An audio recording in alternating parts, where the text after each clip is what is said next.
Մեր եթերը շարունակվում է, մեր հյուրն է տնտեսագետ, վերլուծաբան, սոցիալ-տնտեսական զարգացման կենտրոնի ղեկավար Գագիկ Մակարյանը։ Բարև ձեզ, պարոն Մակարյան։ Բարև ձեզ։ Պարոն Մակարյան, սկսենք ամենաթարմ թեմայից, որը արդեն քննարկվում է, դե մեզ մոտ այդպես է, դուք գիտեք, մեյնսթրիմը շատ ուժեղ է, հայտնի է դարձել, որ Ադրբեջանից գալիս է նավթամթերքի հերթական պարտիան, եւ դա հերթական անգամ գրգռել է մեր հասարակությունը։ Ընդհանուր առմամբ արդյոք սա նշանակում է, որ այս գործընթացները լինելու են շարունակական, որովհետև այդպեսի կարծիք կար, որ այդ առաջի պարտիան սիմվոլիկ նշանակություն ուներ խմբականակը, որ եկավ ձևական էր եւ այլն եւ այլն։ Եվ օրինակ ավելի լուրջ հարց Խաչատուր Սուքիասյանի խոսքով, որը որքան գիտեմ ներկրողներից մեկն է այդ բենզինի, Հայաստանը կարող է տարեկան 80-ից 100 միլիոն դոլար գումար տնտեսել, եթե վառելիքի 80% գնի հարևաններից, սա իր ձևակերպումն է։ Ես ուզում եմ հասկանալ Հայաստանը ստեղ որտեղ է տնտեսում, եթե որովհետև որքան ես հասկանում եմ, մասնավոր ներկրողներ են բերում, ինչի է ասում Հայաստանը, եւ արդյոք այդ գնահատականները իրականությանը մոտ են։ Շատ լավ։ Ես սկսեմ նրանից, որ շնորհավոր եմ մեր ուրեմն ժողովրդին նոր տարվա արդի եւ Սուրբ Ծնունդը նաեւ նշվեց եւ այս տարի նորանոր հաջողություններ մաղթեմ մեր պետության կայացման եւ ընդհանուր ամրապնդման նաեւ տեսանկյունից եւ կուզեմ ծրվեն այդ մտահոգությունները, որոնք տարիներ շարունակ հետապնդում են մեր մարդկանց, սա առաջինն է եւ իրենց բարեմաղթություններ հաղորդենք։ Ինչ վերաբերում է ձեր հարցին, ապա այս հետեւյալը կարող եմ ասել, ես մի քիչ այսպես ուզում եմ ասել հետեւյալը, որ այն ինչ որ հիմա կատարվում է Ադրբեջանի հետ վառելիքի ներկրման տեսանկյունից, ես չեմ համարում, որ դա դեռևս լիարժեք շուկայական հարաբերությունների հիման վրա է տեղի ունենում։ Ես այդտեղ տեսնում եմ պետական միջամտությունը եւ պետական հորդորանքը, որպեսզի այդ գործողությունները տեղի ունենան։ Այսինքն ավելի շատ քաղաքական process է, քան տնտեսական։ Այո, այսինքն քաղաքական եւ դիոնագիտական նպատակներից ելնելով որոշակի տնտեսական գործոն է դրվում կիրառության մեջ, որը որ ստեղծի աշճանաբար այն իրավիճակը, որը որ կբերի լիարժեք տնտեսական եւ լայն հարաբերությունների ապագայում եւ շուկայական տնտեսության։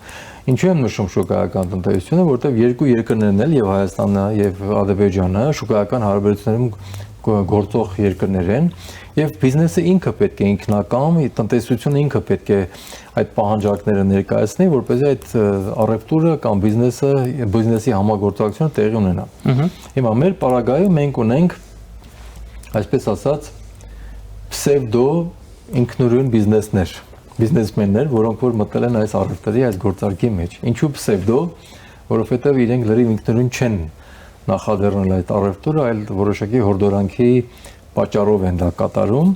որպեսզի օգնած լինեն կառավարությանը, պետությանը այդ հարաբերությունների զարգացման համար։ Ընդ որում այդ իրավիճակը եւ Ադրբեջանում է եւ Հայաստանում։ Ադրբեջանական ընկերությունն է, նրան ինչ որ մեկը դրթել է, հորդորել է, ասել է, որ ինքը գոնե պետական է։ Այո, մատակարարումը, այո, կատարի եւ նաեւ Ադրբեջանը, քանի որ ինքն է հիմա կատարում այդ մատակարարումը, նաեւ ուզում է մարդասիրական կամ այդպես բարի կամքի դրսևորում ցույց տալ դրանով։ Մի կողմից անդադ խոսում է Արևմտյան Ադրբեջան, ուրեմն տերմինոլոգիայով, չէ, մի կողմից խոսում է եւ գործում է մեր հուժարձանները ոչնչացնելով, հայկական հետքը վերացնելով, բայց մյուս կողմից էլ այսպես ցույց է տալիս, որ ինքը կարծես թե բարի կամք է դրսևորել։ Հիմա շատ հետաքրքիր կլինի տեսնել դրա շարունակությունը հետեւյալ կերպ, թե արդյոք հայկական ապրանքները կարտահանվեն դեպի Ադրբեջան եւ ինչպես ադրբեջանական բիզնեսը կընկալի։ Հիմա ես ձեզ ընդհատեմ, պարոն Մակարյան։ Այսօր ճեպազրույցի ժամանակ վարչապետ Փաշինյանը հայտարարել է հեռուստադիտողների համար եմ ասում, որ Հայաստանն ու Ադրբեջանը պոտենցիալ ապրանքների ցանկեր են փոխանակում, թե ինչ վաճառելու եւ գնելու հարցում են հետաքրքրված։ Խնդրեմ։ Այո։ Ես ասեմ, եւ ուրեմն գանք նրան դեռ առաջի հարցը ավարտեմ ձեր։ Հիմա տեսեք, մոտարապես վերվում է 3800-4000 տոննայի չափ վառելիք դիզել, ռեգուլյար եւ պրեմիում կարգի բենզին, նախկինը եթե 1000 տոննայի կարգեր։ Հիմա դրանք կրիտիկական զանգված չեն ստեղծում Հայաստանում,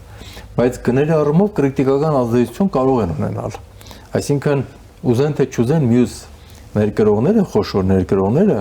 պետք է Թե մոտ մի 25%-ով էժան է վաճառվում բենզինը։ Իրենք քննարկեն այդ հարցը, որտեղ տեսեք ինչ է, բիզնեսը շահում է ոչ միայն գնի եւ եկամտաբերության մեջ, այլ նաեւ նրա շրջապտույտի արագությունն է կարեւոր, փողի շրջապտույտի արագությունը։ Հիմա եթե մյուս ներկրողների բենզինը պետք է ավելի երկար մնա լցակայաններում, դանդաղ վաճառվի եւ այլն, այդ փողի էֆեկտը, եկամտաբերության էֆեկտը կոտրվում է։ Ոչ կոնկուրենտ են դառնալ։ Իհարկե։ Հետեւաբար այս ռիթմը եւ նաեւ այն, որ բենզինը արագ վաճառվեց ադրբեջանական էժանության պատճառով, հետեւաբար ինքը կարող է քրիտիկական ազդեցություն ունենալ եւ գներ էժանացնել։ Հիմա Խաչատուր Սուքիասյանը, ով նաեւ ներառված է որոշակիորեն անուղղակի ձևով այդ բիզնեսի մեջ, իր հետ կապված ֆիրման է մասնակցում, որովհետեւ ինչ որ ասել է, որ եկամտաբերություն եւ ժողովրդի համար էական կարող է տարբերություն ունենալ բենզինի գնի էժանացումը, ինքը նկատի ունի ընդհանուր տնտեսության առումով, որովհետեւ ներկրողները իրենց եկամուտը կաշխատեն, բայց այդ ներկրողները ինչ է շահում դրանից, ես եմ հասկանում։ Ինչպես։ Ինքը ասում է Հայաստանը կշահի 80-ից 100 միլիոն, ինչպես։ Այո, ինչով կշահի, տեսեք, եթե փողը Հայաստանում ավելանում է, ասենք քաղաքացու կամ բիզնեսը, որը ծախսում է վառելի գնելու համար, իր փողը ավելանում է, ինքը այդ փողը կարող է ծախսել այլ կարիքների, այլ նպատակների համար։ Այսինքն ինքը մուլտիպլիկատիվ էֆեկտ կունենա, որ ընդհանուր առևտուրը երկրներում կարող է զարգանալ, նաև այլ ապրանքների գծով, որտեղ մարդիկ փող են տնտեսելու։ Երկրորդը, հնարավոր է կեժանանան ծառայություններ, որոնք կապված էին վառելիքի հետ, օրինակի համար։ Հնարավոր է որ կեժանանան արտադրություններ, ապրանքներ, որոնք կապ ունեն էլի վառելիքի հետ։ Ընդհանուր տնտեսությունը կակտիվանա։ Այդ իմաստով ինքը մուլտիպլիկատիվ էֆեկտ կստեղծի եւ այդտեղ պարտադիր չի, որ ասենք թե այդ թիվը լինի հենց ուղիղ ձևով այդքան տնտեսված։ Այդ փողը կարող է նաեւ լինել մուլտիպլիկատիվ ազդեցության արդյունք։ Այսինքն կարող է ենթադրենք թե $20 միլիոն լինի ուղղակի ձևով օգուտ տնտեսված գումարի, բայց ինքը 100 միլիոն եւ ավելի դոլարի էֆեկտ առաջացնի մուլտիպլիկատիվ առումով, որը տեղի կունենա։ Սա մեկ։ Հիմա ինչ վերաբերում է ցանկերին։ Մի քանի առիթով արդեն ասել եմ տարբեր մամուլների, ես ունեմ ուսումնասիրություն կատարած, նայելով Ադրբեջանի Հանրապետությունը ինչ է ներմուծում եւ ինչ է արտահանում եւ հարևան երկրները որոնք են, որոնց հետ իր առևտուրը կատարում է, ես տեսնում եմ, որ Հայաստանը կարող է առնվազն 7-8 ապրանքային խմբեր հաջողությամբ արտահանել դեպի Ադրբեջան։ Դրանցից մեկը կարող է լինել ծխախոտը, որտեղ Հայաստանը ծխախոտի արտադրող երկիր է, բազմազան տեսակի ծխախոտներ, մի քանի ֆիրմաներ արտադրում են կամ ներկրում են։ Երկրորդը ծխախոտը, քանի որ Հայաստանը հաջողությամբ արտահանում է բազմաթիվ երկրներ, մի տասնյակից ավելի երկրներ, ինքը մրցունակ ապրանքեր որակով, տեսքով, դիզայնով եւ այլն եւ այլն։ Հետեւաբար ասենք Ադրբեջանում ստանդարտների առումով խնդիր չի ունենա։ Երկրորդ ալկոհոլային խմիչքները, որը Հայաստանը շատ լայն սանդղակ է ապահովում, շատ ավելի բարձր որակի, ասենք թե կոնյակ, քան ադրբեջանականն է, գինիներ, մրգային օղիներ, նույնիսկ գարեջուրը։ Հայկական օրինակ գինիները, գարեջուրը, կոնյակը բազմաթիվ միջազգային մրցույթներում հաղթած, տարբեր մեդալներ ձեռք բերած խմիչքներ են։ Սա երկրորդ խումբն է։ Երրորդ խումբը դա կարող լինել տեքստիլը։ Տեքստիլի մեջ հատկապես ես կարևորում եմ մանկական հագուստը եւ յունիֆորմաները, արտահակոստները տարբեր ոլորտների, որտեղ Ադրբեջանը քիմիական արդյունաբերություն ունեցող երկիր է, նավթա եւ գազի ոլորտի եւ այլ հանքերի հանքարդյունահանող պետություն է եւ ասենք յունիֆորմաներ տարբեր այդպիսի նպատակների համար, որոնք որ Հայաստանում կարվում են եւ նաեւ արտահանում են Եվրոպական միության որոշ երկրների, իրենք միջազգային ստանդարտներով պատրաստվող յունիֆորմաներ են, արտահակոստներ են, իրեն լուսարձակման, ջրաթափանցիկության, ջերմաստիճան պահելու եւ այլ անվտանգային նորմեր պահելու համար։ Ուրեմն երրորդ խումբն է, չորրորդ խումբը ես կարծում եմ շինանյութեր, սկսած ցեմենտից, որտեղ Ադրբեջանը ինքը բավականին ցեմենտ է ներկրում։ Հայկական ցեմենտը շատ կարճ ճանապարհով կարող է մտնել, ընդ որում մոտիկ է նաեւ տարածապես, ասենք Նախիջևան կամ այս կողմով մտնել Ադրբեջան եւ Արարատի գործարան։ Այո, Արարատի գործարանը նկատի ունեմ եւ նաեւ այլ շինանյութեր, օրինակ մենք ունենք ներքին սվաղի հարդարման համար, ասենք թե Շեն կոնցերնի արտադրում, Շեն կոնցերնի կամ ասենք թե գիպսոնիտ նյութերը եւ այլն, որոնք որ արտադրում են ուրիշ ֆիրմաներ, ինչպես նաեւ մետաղական կոնստրուկցիաներ, այլ տիպի շինանյութեր։ Հաջորդ խումբը կարող են էլեկտրական լարերը, Հայաստանը բարձր որակի էլեկտրական լարեր է արտադրում, կաբելներ, պղնձի, ալյումինի եւ այլ կարիքների համար, ոչ միայն էլեկտրական, այլ նաեւ այլ հաղորդակցության ուրեմն ոլորտի ուրեմն կարիքների համար։ Մյուս ոլորտը դա կարող են էլ պահածոներ, բորաբաներ եւ այլն, քաղցրավենիք, որտեղ Ադրբեջանը նաեւ քաղցրավենիք օգտագործող երկիր է, թեյ շատ օգտագործող երկիր է։ Մի խոսքով եւ նաեւ դեղորայք Բաքվում թեյ շատ եւ որոշակի դեղորայք հայկական ներ երակային այդ լուծույթները, որոնք վիրահատությունից առաջ, վիրահատությունից հետո կամ վիրուսային հիվանդների ժամանակ օգտագործվում են այդ դեղորայքը։ Ադրբեջանից մենք շատ բան չենք կարող բերել, Ադրբեջանից մենք կարող ենք բերել, եթե դա ադրբեջանական է, ոչ թե ներկրված ու մեզ տրանզիտով արտահանի, կարծում եմ որոշակի քիմիական ապրանքներ, նավթարդյունաբերական քիմիական ապրանքներ, պարարտանյութեր, հյուրանոցական ապրանքներ, որտեղ Ադրբեջանը դեռ խորհրդային ժամանակներում էլ բավականին լավ բանջարեղեն, խաղող եւ այլ մրգեր ստացող երկիր էր եւ օրինակ սահմանամերձ գյուղերը կարող են իրենց առաջին հարաբերությունները առևտրի սկսել նաեւ այդպիսի ուրեմն կարգով պարտադիր չի որ դա միայն ինչ որ ֆիրմաների կողմից այսպես կենտրոնացված լինի էլի եւ կարծում եմ որ նաեւ որոշակի այդպես պարարտանյութեր ու առանձնապես այլ բան չեմ տեսնում մենք Ադրբեջանից ինչ կբերենք Պարոն Մակարյան, ինձ այսպեսի մի հարց է հուզում։ Դուք որպես մասնագետ կարող եք իրեն պատասխան տալ։ Օրինակ, այդ հակառակորդները այս առևտրի Հայաստանի ներսում անընդհատ նշում են, որ գնելով ադրբեջանական բենզին, դու ֆինանսավորում ես ադրբեջանական բանակը, փամփուշտ ես առնում այդ բանակի համար։ Հիմա հակառակը ասեմ։ Իսկ ինչի՞ չենք մտածում, որ օրինակ այդ բենզինը Ադրբեջանից գնում ենք, այդ բենզինը կարող ենք լցնել մեր ռազմական մեքենաների մեջ պաշտպանության նախարարության կարիքների համար։ Ու տենց բան էլ կարա չէ՞ լինի, ու ես վստահ եմ, որ դա կա կամ լինելու է։ Հիմա տեսեք, ադրբեջանական բենզինը Այսինքն իրենք էլ ունեն մտահոգվելու կարիք, եթե տրամաբանության մեջ են դիտարկում այս առևտուրը։ Իհարկե ադրբեջանական բենզինի մասում նաև ասում են, որ խոսակցություն կա, որ որակի տեսանկյունից նաև պետք է գնահատել, արդյոք դա մեքենայի շարժիչների վրա չի անդրադառնա բացասական ձևով եւ այլն, բայց ժամանակը ցույց կտա, մենք դեռ վիճակագրությունը չունենք։ Հիմա երբ որ քանակները ավելանան, ավելի շատ մեքենաներ սկսեն օգտագործել, հետո այդ ավտո վերանորոգողներից ինչ որ արձագանքներ լսենք, եթե ինչ որ շարժիչների հետ կապված խնդիրներ են եւ այլն, մենք ասենք գուցե կտեսնենք իրոք այդ պատճառը կա թե չկա։ Ինչ վերաբերում է ձեր ասած խնդրին, բյուջե լցնելու կամ չլցնելու, նախ առաջինը մենք կրիտիկական քանակներ դեռ չենք բերում, նորից եմ կրկնում, այն ինչ որ մենք բերում ենք, դրանք դեռ փոքր քանակներ են, ուրիշ բան, եթե դրանք վերածվեն ավելի մեծ քանակների, դառնան արդեն տասնյակ հազար տոննաներ, այդ դեպքում արդեն գուցե այդ խոսակցությունը ինչ որ չափով ունի նշանակություն, բայց նաև այո, նույն ձևով մենք դա կարող ենք օգտագործել սեփական կարիքների համար, այսինքն եթե մենք վստահ ենք, որ այդ բենզինի որակը նորմալ է եւ կարելի է նաեւ նման տեխնիկաներում օգտագործել, ինչու ոչ։ Հիմա տեսեք, այդտեղ մի հատ շատ կարևոր հանգամանք կա, պարոն Ստեփանյան։ Երկրների միջև կոնֆլիկտներ առաջանում են տնտեսական շահերի պատճառով եւ կոնֆլիկտները լուծվում են տնտեսական շահերի շնորհիվ։ Տնտեսությունն է, որ միշտ ճանապարհ է բացում։ Հիմա օրինակ որ նայում ենք ԱՄՆ-ի գործողությունները կամ այլ երկրների գործողությունները, մենք տեսնում ենք որքան տնտեսական շահից բխած կարող է իրեն գնում են կոնֆլիկտի, պատերազմի, Գերմանիա, Ֆրանսիա, միջամտամտության, այո, այո։ Մեծ Բրիտանիա, Ֆրանսիա։ Իհարկե, դրա համար մենք պիտի հաշվի առնենք, որ տնտեսության միջոցով մենք կարող ենք նաև այդ երկար տարիների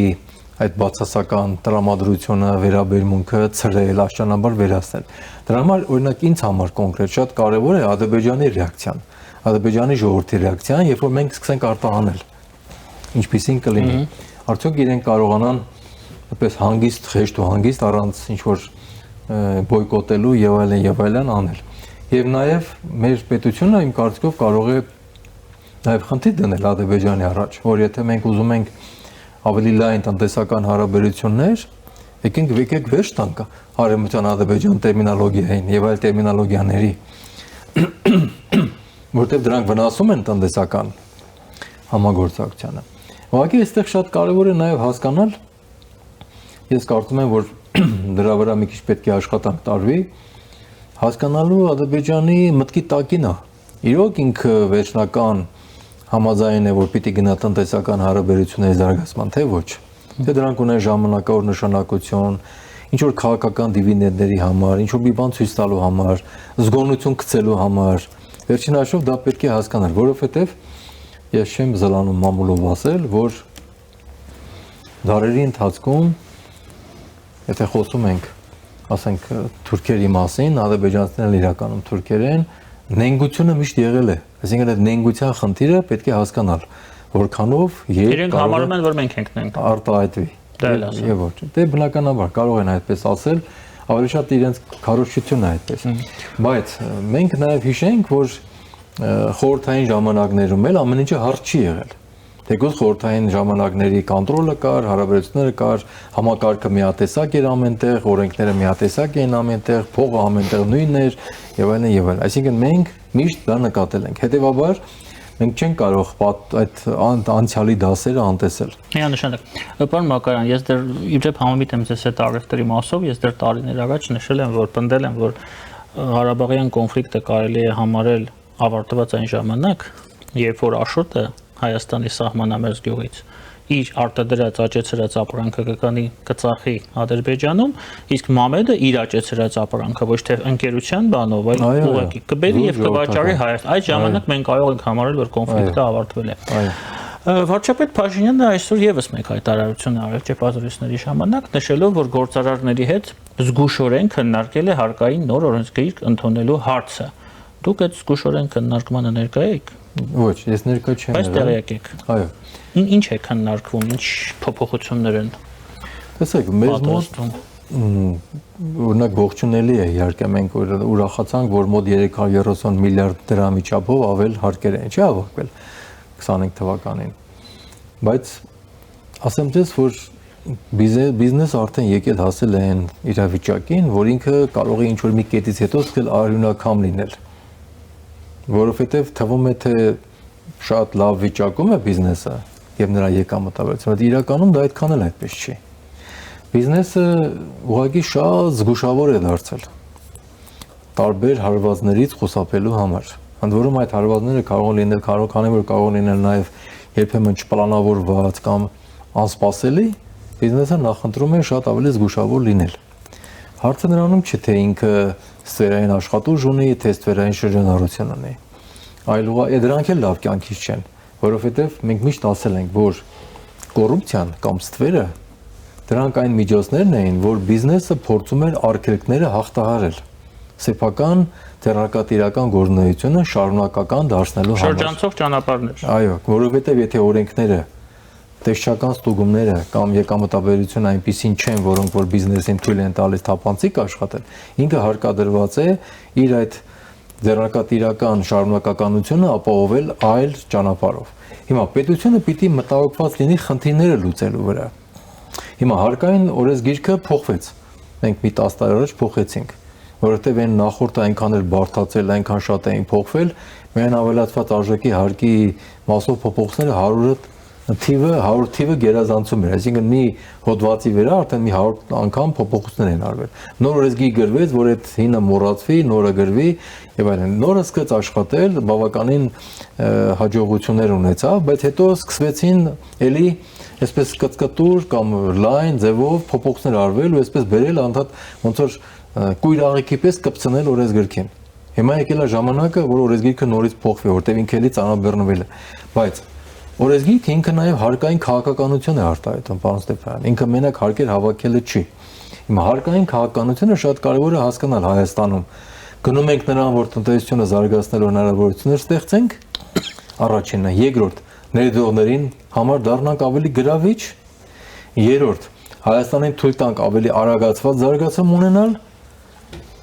չորրորդ, թույլ ենք տալու, որ ժողովուրդը եւ բիզնեսը հարստանա,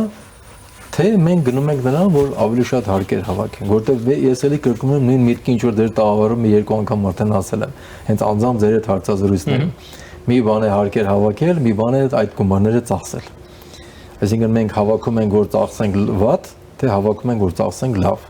Մենք պետք է հասկանանք, որ դժվար ենք հավաքում, դժվարորեն պիտի ծախսենք, խնայողաբար, հետևողական, ճշգրիտ, դիպուկ ձևով։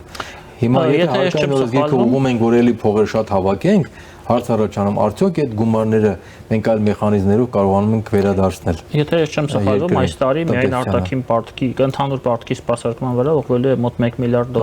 Ճիշտ է։ Սա ճիշտ ծախսելու ձև է։ Այո, 1 միլիարդ նույնիսկ մի քիչ ավել, մի քիչ ավել։ Ծախսելու ձև է։ Ներողություն։ Սա ճիշտ ծախսելու ձև է հարկային եկամուտների։ Դա քիչ չի, բայց նաև բյուջեն էլ բավականին արդեն լավ վիճակում է։ Հիմա տեսեք, մենք եթե նայում ենք այսօր համայնքների վիճակը, նայում ենք դեմոգրաֆիական խնդիրները, մենք երկարաժամկետ ռազմավարական ծրագրեր չենք իրականացնում այդ ուղղություններով։ Որոշ ենթակառուցվածքներ կառուցելը շատ ողջունելի է, բայց իրականում մարզերի զարգացման երկարաժամկետ ռազմավարություններ չկան, սեղանին դրված։ Բացարձակապես չկան։ Դեմոգրաֆիան քանի գնում խորանում է։ Հիմա օրինակ հարց է առաջանում, այն ինչ որ մենք ավելացնելու համար ուզում ենք փոխել, այդ կաբելացված գումարները ծախսելու ենք այդ նպատակների համար։ Մակարյան, բայց ես օրինակ Գերանցում ես վերջերս, ես տեսել եմ, որ այնտեղ կառուցվում է 60 տուն պետական միջոցներով։ Այսինքն այդ ծրագրերը ոչ միայն Գերանցում, Սյունիքի մարզում է, բոլոր սահմանամերձ բնակա։ Այսինքն գումարները ուղղվում են այդ ուղղությամբ։ Տեսեք, գումարները ուղղվում են, օրինակ Եվ դա տեսանելի է։ Առողջապահության ուղղվում են, կրթության ուզում են ուղղել կամ այդ տնտաներին համար կամ ենթակառուցվածքների, բայց տնտեսական զարգացման պոտենցիալը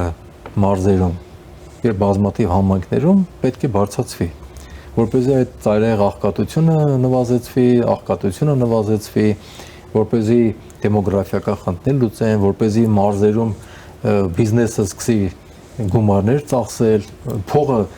ներհոսի դեպի համայնքներ, ներդրողները ներհոսեն դեպի համայնքներ եւ այլն եւ այլն։ Հիմա մեր մոտ ինչ է ստացվել։ Բևեռացված Երևան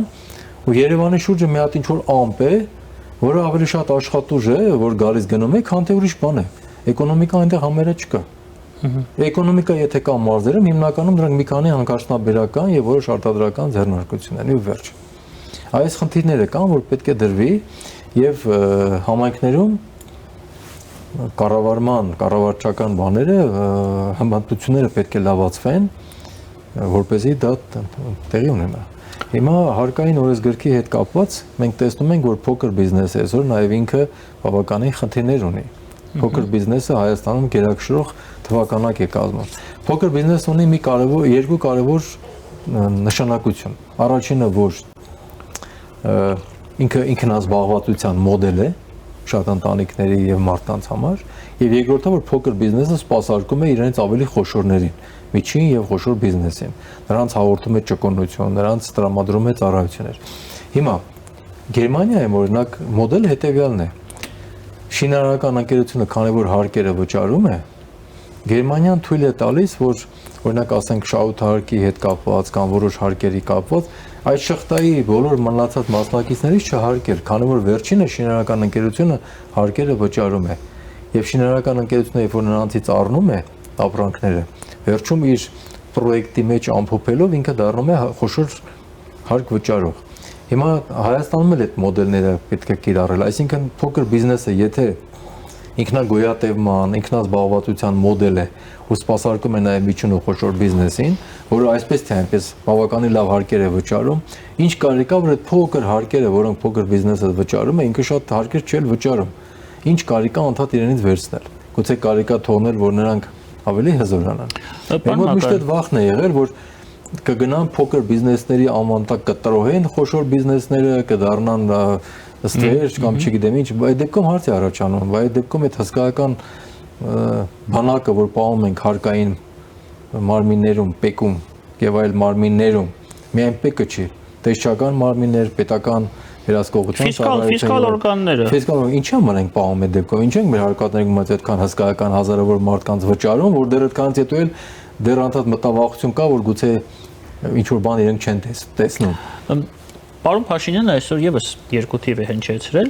18-ից ի վեր ՀՀ տնտեսությունն աճել է ավելի քան 50%-ով, հնան ավելի քան կրկնապատկվել է։ Ես սովորում, պարոն Մակարյան, որ ցանկացած թվերի տակ, մանավանդ երբ որ խոսում է պետական պաշտոնյան, կարևոր չի ով, կա իրականություն եւ կա մանիպուլյացիոն տար։ Որտեղ է ստեղ իրականությունը եւ որտեղ մանիպուլյացիոն տարրն է, եթե իհարկե դուք ինձ հետ համամիտ եք։ Չէ, ես համամիտ եմ, ճիշտ է, պատճառները տարբեր են, ասենք ռուս-ուկրաինական պատերազմն էլ է շատ նպաստել դրան։ Ես հենց դա նկատել եմ։ Այո, ես հասկացա։ Զուտ եթե թվերով ենք նայում, զուտ թվերով եթե նայում ենք, իսկապես դա այդպես է։ Մենք հասել ենք համարյա թե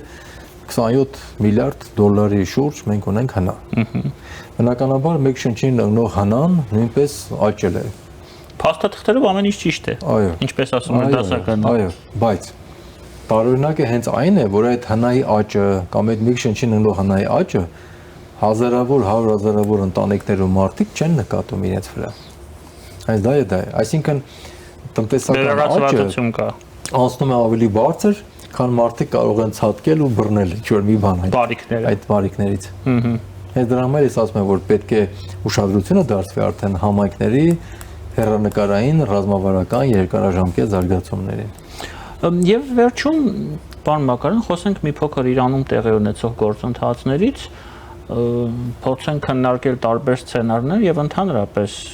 սա ինչպես կարող է անդրադառնալ տնտեսական բաղադրիչի վրա։ Վերջիվերջո հարևան երկիր է, որի հետ մենք ունենք նաեւ առևտրատնտեսական կապեր։ Այդ բառը լավ ասած եք, հարևան երկիր է, բայց ես չեմ տեսնում, որ մեր պետական մարմինները կամ բիզնեսը այդ հարևան երկրի հետ կապված որևէ էական բան կատարում են, ցավոք սրտի։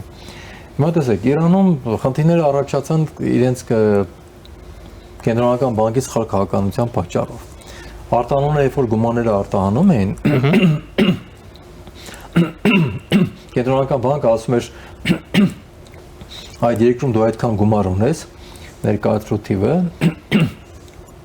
եւ